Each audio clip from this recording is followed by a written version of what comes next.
បាទសូមជម្រាបសួរបងប្អូនប្រជាពលរដ្ឋខ្មែរទាំងនៅក្នុងប្រទេសកម្ពុជានិងក្រៅប្រទេសបាទកាសែត Haaretz ដែលជាកាសែតធំរបស់ប្រទេសអ៊ីស្រាអែលបាននិយាយថាយន្តហោះដែលគ្មានមនុស្សបើកដែលគេហៅថា drone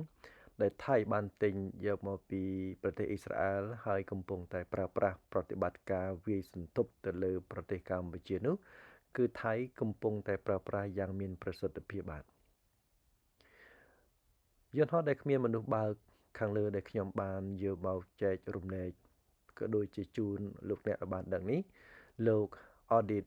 Saron ដែលជាអ្នកនិពន្ធកាសែតរបស់ Haaretz ប្រទេសអ៊ីស្រាអែលបាននិយាយថាមួយសប្តាហ៍មុននៃការវាយប្រហារមកលើប្រទេសកម្ពុជាប្រទេសថៃបានកំងទិញកំភ្លើងយន្តហើយក៏ដូចជាគ្រាប់រំសេវជាច្រើនពីក្រុមហ៊ុនElbit System Aerotic ដែលគេដឹងថាជាក្រុមហ៊ុនរបស់ប្រទេសអ៊ីស្រាអែលបាទលោកបានបន្តថាយន្តហោះចម្បាំងដែលថៃកំពុងតែប្រើប្រាស់បង្ហោះទៅលើលំហអាកាស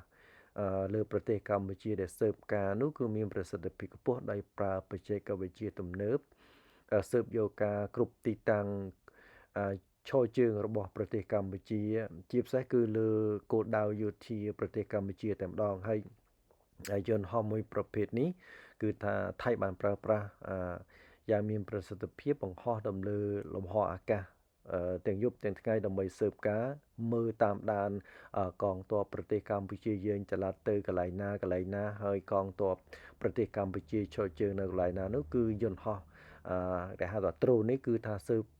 ការផ្ដល់ទិន្នន័យក៏ដូចជាព័ត៌មានជូនដល់កងទ័ពអាកាសរបស់ថៃបើការវាយប្រហារប្រទេសខ្មែរចំទីតាំងតែម្ដងបាទនេះបើតាមលោក Audit Saron ដែលគាត់បានសរសេរព័ត៌មានចុះផ្សាយកាលពីថ្ងៃទី11ខែធ្នូឆ្នាំ2025ដែលថៃបើកវាយប្រហារប្រទេសខ្មែរតាំងពីថ្ងៃទីប្រហែលថ្ងៃកន្លងមកនេះបាទនេះខ្ញុំបាទយកព័ត៌មានក្រៅផ្លូវការក៏ដូចជាដំណឹងជូនដល់លោកអ្នកឲ្យដឹងថាតើហេតុអ្វីបានថៃមានប្រសិទ្ធភាពខ្ពស់ក្នុងការវាយប្រហារមកលើ